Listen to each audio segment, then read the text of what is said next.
మహిమ కలుగును గాక. మన రక్షకుడు మన ప్రభు అయిన యేసుక్రీస్తు నామములో మీ అందరికీ శుభము సమాధానము కలుగును గాక. దేవుడు గత 1వ తారీఖు నుంచి మరి ఈరోజు 13వ తారీఖు వరకు కూడా తన రెక్కల నీడలో మనల్ని సజీవ లెక్కలో ఉంచడమే కాదు, ఈ ఉపవాస ప్రార్థనలో దేవుడు మనందరికీ బలాన్ని, శక్తిని, అభిషేకాన్ని, కృపను దయచేసినందుకు అందరూ చప్పట్లు కొడుతూ బిగ్గరగా స్తోత్రాలు. మంచిది. ఈరోజు మనం ప్రాముఖ్యమైన ప్రార్థన కొన్ని చేయాలి. మన ప్రియులు మరి డాక్టర్ జీవీఎన్ఆర్ వరప్రసాద్ గారు, మరి అలాగే మరి శంకర్ ప్రసాద్ గారు,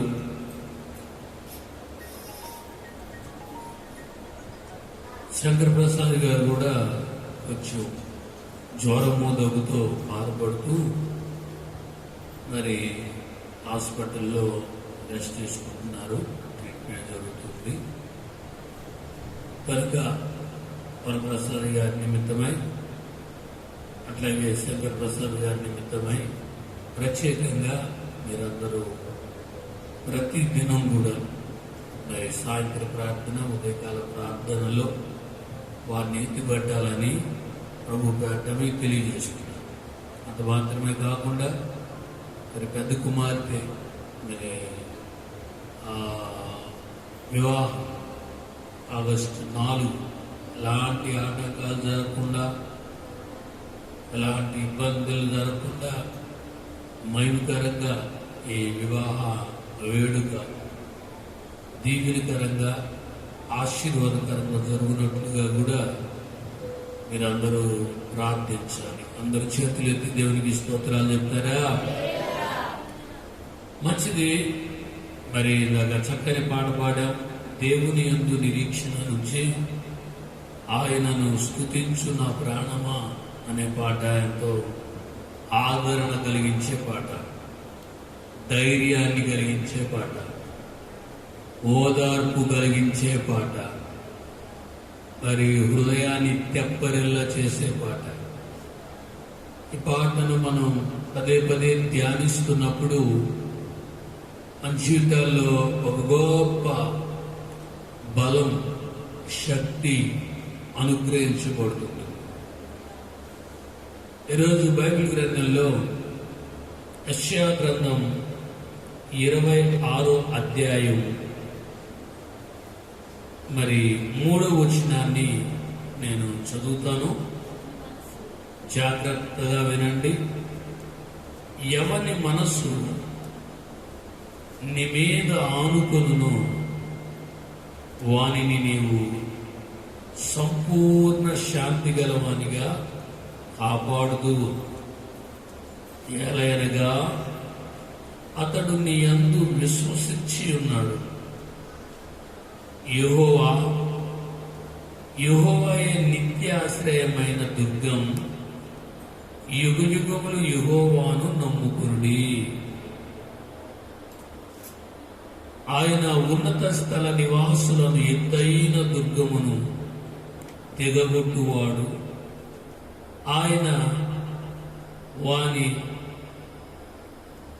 పడగొట్టెను, నేలను దాన్ని పడగొట్టు.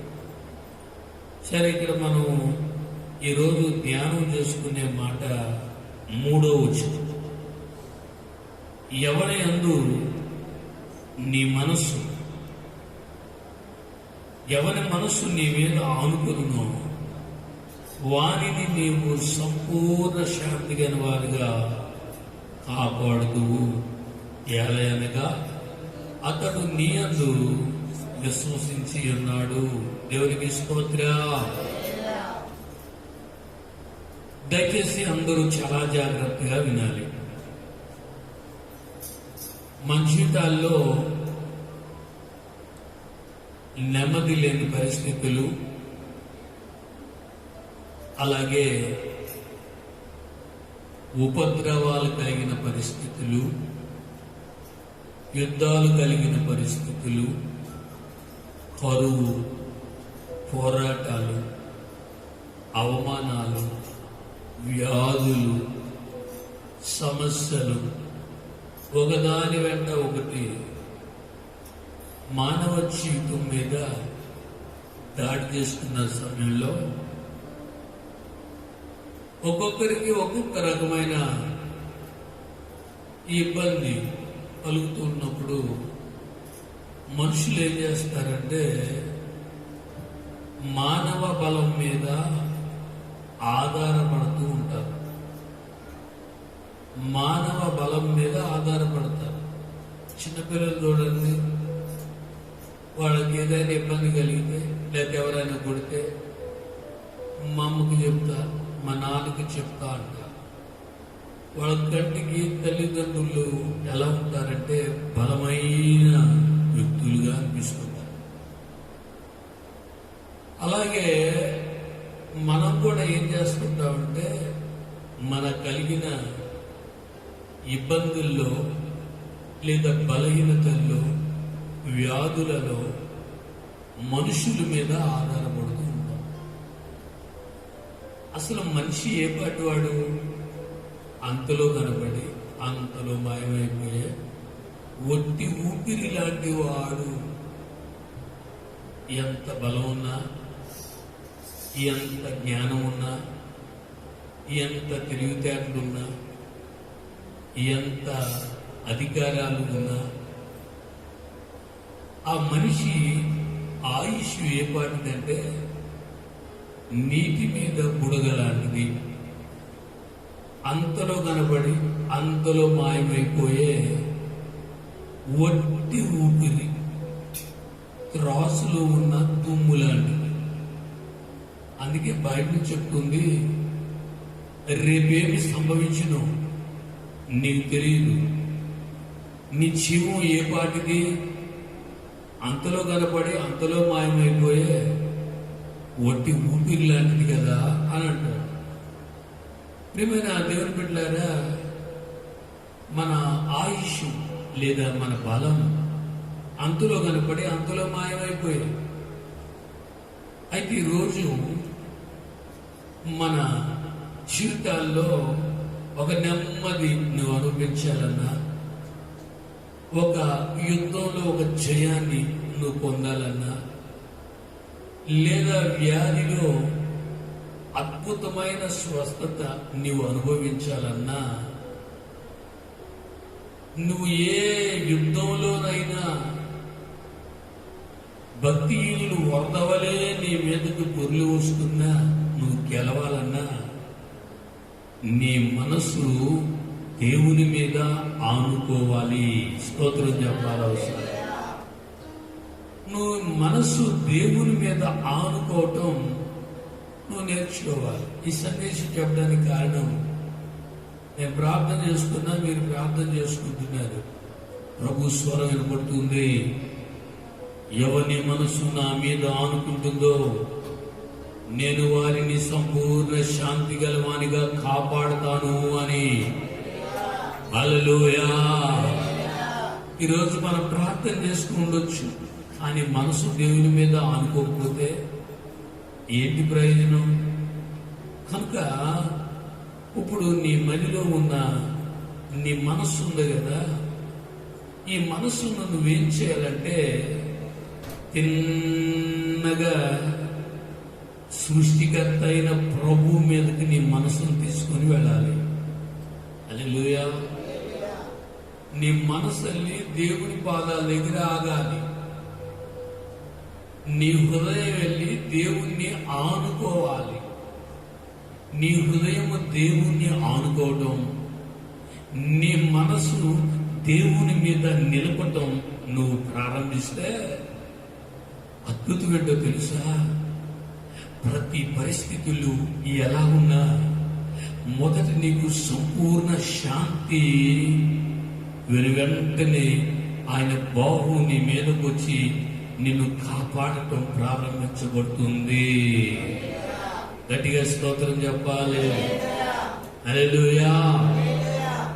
కాబట్టి ఈ సమయంలో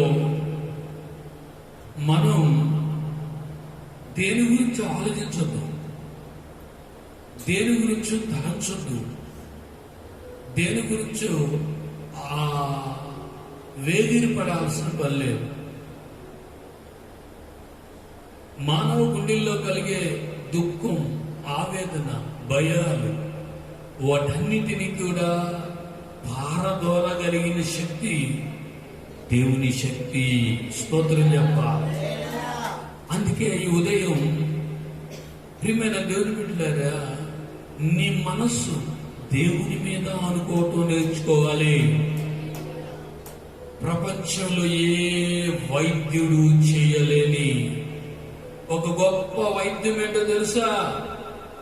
నీ గుండెల్లో శాంతిని నింపటం. అది దేవుని వల్ల అవుతుంది. స్తోత్రం. సమాధానము నింపటం దేవుని వల్ల అవుతుంది. హల్లెలూయా. ధైర్యాన్ని ఇచ్చేవాడు దేవుడు, ఆరోగ్యం ఇచ్చేవాడు దేవుడు. అందుకే మనము దేవుని యందు నిరీక్షణ ఉంచుతూ నేర్చుకోవాలి. హల్లెలూయా. దేవుని యందు నిరీక్షణ. ఒకరోజు బైబిల్ గ్రంథంలో ఒక రాజుగారు కనపడ్డాడు. ఆయన పేరు హిజ్కియా. 23 ఏళ్ల వయసులో ఆయనకి రాజ్యరకం వచ్చింది. ఆయన్ని రాజుగా చేశారు. ఆయన భయభక్తులు కలిగిన వాడు దేవుడంటే. ఆ చిన్నతనంలో ఆయనకి రాజ్యాధికారాన్ని ఇస్తే, ప్రియమైన దేవుని బిడ్డలారా, ఆ రాజుకు అభిషేకించాక ఆయన చేసిన మొట్టమొదటి పని ఏంటో తెలుసా? దేవుని యొక్క మందిరం ముయ్యబడి ఉంది. ముయ్యబడిన ఆ దేవాలయంకి వెళ్ళి, ఆ రోజుల్లో అంతకు ముందున్న రాజు దేవాలయాన్ని మోయించి దేవుణ్ణి ఆరాధించకుండా యాజకులను అందరినీ కూడా ఆయన నిర్లక్ష్యం చేయటం ద్వారా, ప్రియమైన దేవుని బిడ్డలారా, దేవుడు కోపం వచ్చి ఆ రాజ్యాన్ని రాజును కొట్టేశాడు. ఇప్పుడు హిజ్కియా రాజుగా చేస్తే ఆయన మొట్టమొదట వెళ్ళి దేవుని మందిరపు తలుపులు తెరిచి ఆ మందిరాన్ని బాగు చేసి, ఆ మందిరాన్ని నిషిద్ధమైన వస్తువులన్నీ బయటపడేసి పరిశుద్ధపరిచి ఈ యాజకులను, లేవీలను పిలిపించి అక్కడ వారికి జీతాలు ఏర్పరిచి మంచిగా ఉదయకాలం, మధ్యాహ్న కాలం, సాయంత్రకాలం దేవుని నిత్య ఆరాధన జరిపిస్తూ, బలులు, అర్పణలు అర్పిస్తూ దేవుని యొక్క పనిలో నిమగ్నమై ఉన్నాడు మహారాజైన హిజ్కియా. దేవుడు తన రాజ్యాన్ని ప్రేమించాడు, దీవించాడు. నెమ్మది కలిగి రాజ్యం కొనసాగించబడు. ఒకనొక రోజు అతనికి మరణకరమైన రోగం వచ్చిందట. దేశంలో ఆయన్ని ప్రజలందరూ పొగుడుతున్నారు. ఇప్పుడు ఆయనకి మరణకరమైన వ్యాధి ఒకటి వచ్చింది. ఆ మరణకరమైన వ్యాధి రాగానే ఆయన మంచాన పడ్డాడు. మంచాన పడిన ఆయన్ని, ప్రియమైన దేవుని బిడ్డలారా, రకరకాల వైద్యులు, రాజుగారికి ఎంతో ఐశ్వర్యం ఉంటుంది కనుక ఆ దేశంలో ప్రముఖులైన వైద్యులంతా వచ్చి వారు ప్రయత్నాలు వాడు చేసి ఏం చేశారంటే, అతనికి ఇంకా బ్రతికే పరిస్థితి లేదు అని వదిలేశారు. ఈ వార్త ఆ నోట మొత్తం వ్యాపించింది. హిజ్కియా కూడా అర్థమవుతుంది. ఆ హిజ్కియా మంచం మీద మహారాజు పడిపోయి ఉంటే, ఓ పక్కకు కూడా తిరగలేని పరిస్థితిలో ఉంటే, ఆ రోజు చాలా మంది ఆ రాజుగారి యొక్క ఇంటికాడ గుసగుసలు ఆడుతూ ఉన్నారు. నెక్స్ట్ ఎవరు రాజు అవుతారు, ఎవరిని పెట్టాలి అనుకుంటున్నారు. అందుకే బైబిల్ చెప్తుంది, మనుషులను నమ్ముకుంటే కంటే రాజులను ఆశ్రయించుడి కంటే యెహోవాను నమ్ముకున్నవాడు ధన్యుడు అని స్తోత్రం చెప్పాలా. మనుషులు ధనం ఉన్నంత వరకు మనతో ఉంటారు, మనుషులు అధికారం ఉన్నంత వరకు మనతో ఉంటారు, మనుషులు బలం ఉన్నంత కాలం మనతో ఉంటారు. ఆ అధికారాలు పోయినా, ఆ బలం పోయినా, గమనించండి, ఆ ధనం పోయినా ఆ మనిషిని ఒంటరి వాడిగా వదిలేస్తాడు. అందుకే ఒక చిన్న పాట ఉంది. ఆ పాట ఏంటంటే ఎవరికి ఎవరో ఈ లోకంలో అనే పాట. ఆ చిన్న శరణ ఒకటి పాడుకుందాం. ఎవరికి ఎవరో ఈ లోకంలో చివరికి యేసే పరలోకంలో. ఎవరికి ఎవరు ఈ లోకంలో చెప్పట్లేదు, చివరికి యేసే పరలోకంలో. ఎవరికి ఎవరు ఈ లోకంలో ధనము నీకుంటే అందరూ వస్తారు, దారిద్రుడవైతే ఎవరు రారు. ధనము నీకుంటే అందరూ వస్తారు, దారిద్రుడవైతే ఎవరు రారు. ఎవరిని నమ్మినా ఫలితము లేదురా, ఎవరిని నమ్మినా ఫలితము లేదురా. యేసుని నమ్మితే మోక్షముందిరా,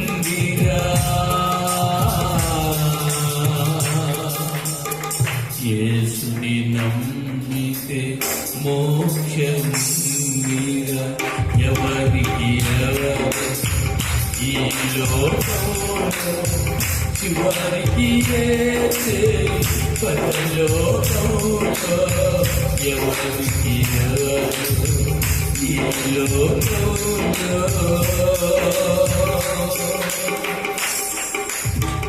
ఎవరెవరో ఎదురవుతుంటారు, ప్రాణానికి నా ప్రాణం అంటారు.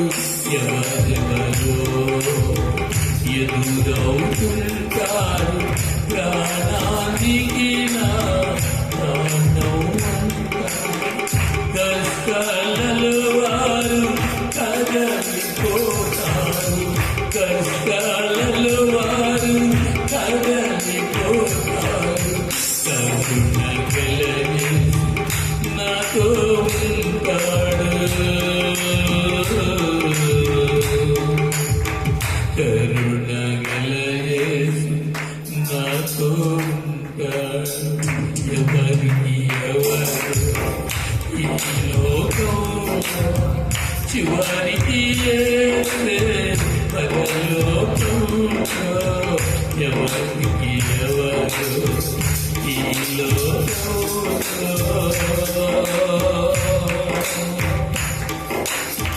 మనుషుల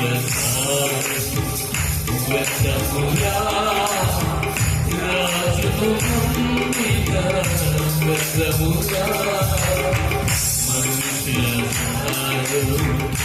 వ్యర్థముగా రాజును నమ్మిన వ్యర్థముగా. యెహోవాను ఆశ్రయించుట, యెహోవాను ఆశ్రయించుట ఎంత మేలు.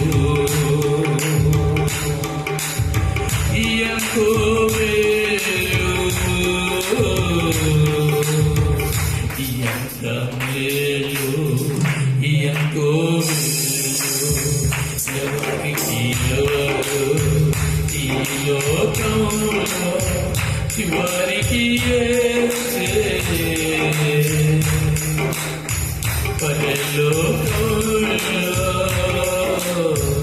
ఎవరికి ఎవరు ఈ లోకంలో. హల్లెలూయా. రాజు అంత మంచిగా భక్తిపరుడైనప్పటికీ ప్రజలందరికీ కావలసిన దాన ధర్మాలు చేసినప్పటికీ దేశమంతా ప్రఖ్యాతిగాంచిన మంచి పేరు కలిగినప్పటికీ మరణం ఆయన్ని పట్టుకుందట. ఆ మరణం నుంచి విడిపించేవాడు ఎవడు లేకుండా పోయాడు. ఆ మరణంలో ఒంటరితనం ఎంత భయంకరంగా ఉంటుందో తెలుసా? చనిపోయే ముందు ఆ మనసు బ్రతకాలనే తాపత్రయ పడుతున్నప్పుడు ఆ వేదన ఎలా ఉంటుందో తెలుసా? ఆ మరణం సంభవిస్తున్నప్పుడు ఆ కనపడుతున్న కుటుంబాలు, తనకిష్టమైన వారందరూ తన కళ్ళెదురు అలా కనపడుతున్నప్పుడు కలుగుతున్న వేదన ఎంత భయంకరంగా ఉంటుందో తెలుసా? ప్రియమైన దేవుని బిడ్డలారా, అటు వేదన ఆయన అనుభవిస్తూనే ఉన్నాడు. ఈ మధ్యకాలంలో ఒక వీడియో చూశాను. ఈ కోవిడ్-19 వచ్చి, కరోనా వచ్చి ఓ తల్లి ఆ ఆక్సిజన్ ఎక్కుతా ఉంది. ఊళ్ళంతా సపరేట్గా క్వారంటైన్లో హాస్పిటల్లో ట్రీట్మెంట్ జరుగుతుంది. ఊపిరి అందట్లా ఆక్సిజన్ అన్ని పెట్టారు. ఆమెకి ఇంచుమించుగా మరి 7 నెలల బిడ్డ ఉన్నాడు. ఇక కనుకూరులో ఉంది. చనిపోయేటప్పుడు ఉంది. డాక్టర్లకు అర్థమైపోయింది బతకదా. ఆమెను అన్నారు, నేను చివరి కోరికేంటి అని. వెంటనే ఆమె అంతా తెలుసా, నా బిడ్డని నా పొట్ట మీద పడుకోబెడతారా, ఆమె పిల్లవాడిని చూసుకొని తాకాలని ఉంది. ఇప్పుడు ఆ పిల్లవాడిని తాకాలి అని అంటే రోగం పిల్లోడికి వస్తుంది. ఎట్లా? అప్పుడు ఆ అమ్మాయిని ప్లాస్టిక్తో కప్పేశారు. ప్లాస్టిక్తో కప్పేసి ఆ బిడ్డను తీసుకొచ్చి ఆమె ఆ కడుపు మీద పొట్ట మీద పడుకోబెడితే ఆ బిడ్డ బోర్లుగా పడి ఆ తల్లిని చూస్తూ నవ్వుతున్నాడు. ఏమో పిల్లోడు అలా చూస్తూ కళ్ళంటే నీళ్ళు కాకు. ఈమె దేవుడు బిడ్డారా చూస్తుండగానే అలా చనిపోయాడు. ఆ వేదన ఎంత భయంకరంగా అనిపిస్తుంటుందో ఒకసారి ఆలోచించు. అందుకే మరణం అంత కఠోరమైంది ఏది లేదు. ఈ మరణం మనిషిని పట్టి పీడిస్తూ మరణం కిటికీలు గుండా మనుషుల్ని లాక్కెళ్ళిపోతూ ఉంటే ఆమె ఆ గడిలో హిజ్కియా ఓ పక్కగా తిరిగి కన్నీళ్లు విడుస్తా ఉన్నాడు, ప్రార్థన చేసుకుంటా. ఈలోపు దేవుడు ఈ పరిస్థితుల మధ్యలో హిజ్కియా మనసు తిన్నగా దేవుని మీద నిలబెట్టబడటం మొదలుపెట్టాడు. దేవుడు ఒక ప్రవక్తను పంపాడు, ఒక సేవకుడిని. ఆయన పేరేశాడు. ఆయన వచ్చి హిజ్కియా ఇంటికి వస్తాడు. మరణ పడక మీద ఆయన ఉంటే సేవకుడు ఏం చెప్పాలి? నువ్వు బ్రతుకుతావని ప్రార్థన చేయాలిగా. కానీ విచిత్రంగా ఈయనేమని చెప్పాడంటే, నువ్వు మరణం అవ్వబోతున్నావు, బ్రతకవు కనుక నీవు నీ ఇల్లు చక్క పెట్టుకో అన్నాడు. స్తోత్రం చెప్తారా సార్ గట్టిగా? హల్లెలూయా. నీవు నీ ఇల్లు చక్క పెట్టుకో. వెంటనే ఆ మాట చెప్పి దైవ సేవకుడు వెళ్ళిపోతున్నాడు. ఇదిగయ్యా, ఇల్లు చక్క పెట్టుకోవటం అంటే మన హృదయాన్ని బాగు చేసుకోవటం. కొన్ని వ్యాధులు ఎందుకు వస్తాయంటే మనిషి హృదయాన్ని బాగు చేయడానికి. మనము దేవుని ఎదుట మన దోషములు ఒప్పుకొని విడిచిపెట్టడానికి. అతిక్రమాన్ని దాచిపెట్టువాడు వద్దలుడు గాని వాటిని ఒప్పుకొని విడిచిపెట్టువాడు కనికరం పొందుతాడుగా. ఈ మాట చెప్పగానే ఎలాగో చనిపోతున్నా దేవుని పిలుపు కూడా నాకు ఆశ్చర్యమైంది. ఇప్పుడు నేను చేయవలసింది ఏంటంటే, నాకు తెలుసు తెలియకో ఎక్కడో ఏదైనా దోషాలు పాపాలు చేస్తుంటే అపవిత్రత అంతా ప్రభు దగ్గర ఒప్పుకుంటానని గోడ తట్టుకు తిరిగి ఒక చిన్న ప్రార్థన చేశాడట. ప్రభువా, యథార్థ హృదయము కలిగి సత్యముతో నీ సన్నిధిలో నేను ఎట్లు నడుచుకున్నానో, నీ దృష్టికి అనుకూలంగా సమస్తము ఎలా జరిగించానో దయతో జ్ఞాపకం చేసుకో అన్నాడట. చిన్ని ప్రార్థన. ఇది అక్క నీళ్లు కారుతా ఉన్నాయి. గోడ తట్టుకు తలసిప్పుకున్నాడు. ప్రభు పిలుపు ఆసాన్యమైంది అనుకున్నాడు. దేవుడి వైపు మనసు నిలిపాడు. ఒక చిన్న ప్రార్థన. నీ దృష్టికి నేను యథార్థుడనై ఎలా నేను బ్రతికాను, నీ కార్యాలు జరిగించాను, దయతో జ్ఞాపకం చేసుకోవా అని అలా కన్నీళ్లు విడుస్తూ ఆయన పక్కన తిరగలేని స్థితిలో ప్రార్థన చేశాడు. వెంటనే ఏమైందో మీకు తెలుసా? కనికరం కలిగిన దేవుడు యొక్క ఈ మనసు దేవుని వైపు తిప్పిన క్షణములోనే, కన్నీళ్లు ఒలికిన క్షణములోనే ప్రభు యొక్క హృదయం చెలించిందండి. ఒక్కసారిగా దేవుని యొక్క కనికరము హిజ్కియా మీదకి వచ్చింది. ఈ యాజకుడు, ఈ దైవ సేవకుడు యెషయా అలా కొంచెం అడుగులు దూరం వేసాడో లేదో దేవుని స్వరం వినపడుతుంది. యెషయా వెనక్కి తిరిగి హిజ్కియా దగ్గరికి వచ్చాడు. నీవు కన్నీళ్లు విడుచుట నేను చూచితిని, నీ ప్రార్థన నేను అంగీకరించాను, నేను నిన్ను బాగు చేస్తున్నా. నీవు 3వ దినాన దేవుని మందిరానికి ఎక్కిపోతావు. నీకు 15 సంవత్సరముల ఆయుష్ నేను నీకు ఇస్తున్నాను. చప్పట్లు కొడదాం అందరం ఒకసారి గట్టిగా. వైద్యం వల్ల ఏం కాదు, నమ్మిన మనుషుల వల్ల ఏం కాదు. కన్నీళ్లు విడిచి ఒక చిన్న ప్రార్థన చేయడం ద్వారా, మనసు దేవుని మీద నిలబెట్టడం ద్వారా ఆయనకు ఒక అద్భుతమైన పరలోక సహాయం కలిగింది. నీ ప్రాణం దేవుల్లో ఉంది. ఆయన సెలవిస్తే ఆమె ఆ మాటలో నీకు ఆయుష్ని ఇవ్వగలిగిన వాడు దేవుడు, ఆరోగ్యం ఇవ్వగలిగిన వాడు దేవుడు, ఆయన బలాభివృద్ధిని కలగజేయవాడు దేవుడు, కొత్త ఊపిరితిత్తులు పెట్టగలడు ఆయన, క్రొత్త గుండెని పెట్టగలడు ఆయన, క్రొత్త జీవితాన్ని ఇవ్వగలడు ఆయన, ఆయుష్ను పెంచువాడు దేవుడు, క్షేమమిచ్చువాడు ప్రభు. హల్లెలూయా. అందుకే యేసు ప్రభు వారు చెప్పాడు, ఈరోజు ఈ వాక్యం వింటున్న ఎవరి జీవితాల్లోనైనా నువ్వు ఏ పరిస్థితిలో ఉన్నప్పటికీ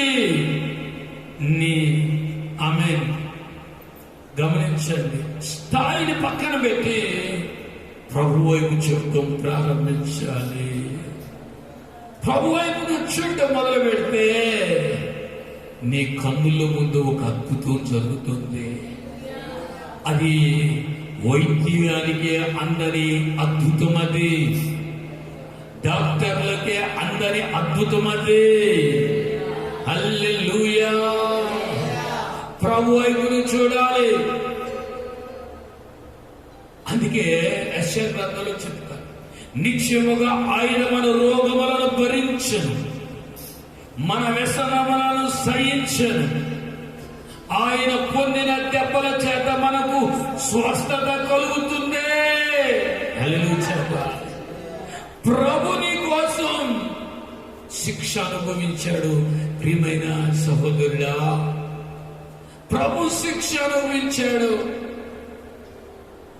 నీవు నేను పాపం చేస్తే మన జీవితాల్లో శాపం, మరణం, అశాంతిని అనుభవిస్తున్నప్పుడు, పాపం వల్ల వచ్చే జీవితం మరణం, ఆ మరణం మనిషిని పట్టుకుంటున్న గడియల్లో మధ్యవర్తిగా యేసు ప్రభు వచ్చాడు. ఆయన నిరపరాధి, కొరడాతో కొట్టారు ఆయన్ని. ఆ కొరడా దెబ్బల ద్వారా శరీరం అంతా దున్నబడిన నేలగా శరీరం బద్దలై మాంసం పీక్కొని వచ్చి శరీరం అంతా ముక్కల చెక్కలుగా మార్చబడి రక్తం కారుతుంటే అది ఎందుకో నీకు తెలుసా? నీ ప్రతి వ్యాధి, తల మొదలుకొని అరికాలు వరకున్న ప్రతి రోగానికి నీవు అనుభవించొద్దు, నేను దానికి వెల చెల్లిస్తున్నా అని ప్రభు నలగొట్టబడ్డాడు. ఆయన పొందిన దెబ్బలలో నీకు స్వస్థత ఉంది. ఆయన పొందిన దెబ్బల్లో నీకు స్వస్థత ఉంది. హల్లెలూయా. అందుకే ఆయన స్వస్థపరచు దేవుడు, స్వస్థపరచు దేవుడు, స్వస్థపరచు దేవుడు. కనుక ఈరోజు ఈ జీవితంలో ఒక అద్భుతం జరగటానికి గల కారణం దేవుని యొక్క ఆయన హిజ్కియా మనసు దేవుని మీద అనుకోవడం. కనుక ప్రభు పేరట మీ అందరికీ తెలియజేస్తున్నా, ఈ వాక్యం వింటున్న మన జీవితాల్లో, ఈ వాక్యం వింటున్న మన జీవితాల్లో మనుషులకు అసాధ్యమైనది దేవునికి సాధ్యం. నీకు నూతన బలమిచ్చునుగాక దేవుడు, నూతన శక్తినిచ్చునుగాక దేవుడు, నూతన అభిషేకం ఇచ్చునుగాక దేవుడు. ఎట్టి రోగములో ఉన్నా దేవుడు నిన్ను బాగు చేయనుగాక. అయితే నువ్వు పని చేయాలి. నీ మనసు దేవుని మీద అనుకోవాలి, ప్రభువు మీద అనుకోవాలి. ఎందుకంటే ఆయన నిత్య జీవం కలిగిన వాడు కదా, ఆయన పిలిస్తే పలికేవాడు కదా, ఆయన వెతికితే దొరికేవాడు కదా. నువ్వు కన్నీళ్లు విడిస్తే ఆయన చలించిపోతాడు కదా. నీ హృదయం బాగు చేసుకుంటే ఆయన నిన్ను హత్తుకునేవాడు కదా, ఎత్తుకునేవాడు కదా, ఆదరించేవాడు కదా, బలపరిచేవాడు కదా. తల్లి తన పసిబిడ్డలు మరిచినా నిన్ను మరవను అని మాట ఇచ్చిన దేవుడు. ఆయన పేరు యేసు. ఆ ప్రభు ఈరోజు ఎట్టి రోగంలో ఉన్నా, ఎట్టి బాధలో ఉన్నా, ఎట్టి సమస్యలో ఉన్నా, ఎట్టి ఆదరణ లేకుండా ఉన్నా, నలిగిపోతున్నా, కృంగిపోతున్నా, ఒంటరివైనా, దిగులు పడుతున్నా,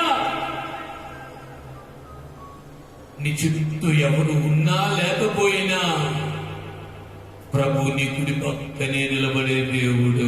చపలు కొడదామా? నీ కుడి పక్కనే ఉండే దేవుడు నిన్ను బ్రతికిస్తాడు, బలపరుస్తాడు, నడిపిస్తాడు, ఆదరిస్తాడు, హత్తుకుంటాడు. అయితే ఒకే ఒక పని, నీ మనస్సు దేవుని మీద నిలుపు. దేవుని ఈ మాటలు దీవించునుగాక.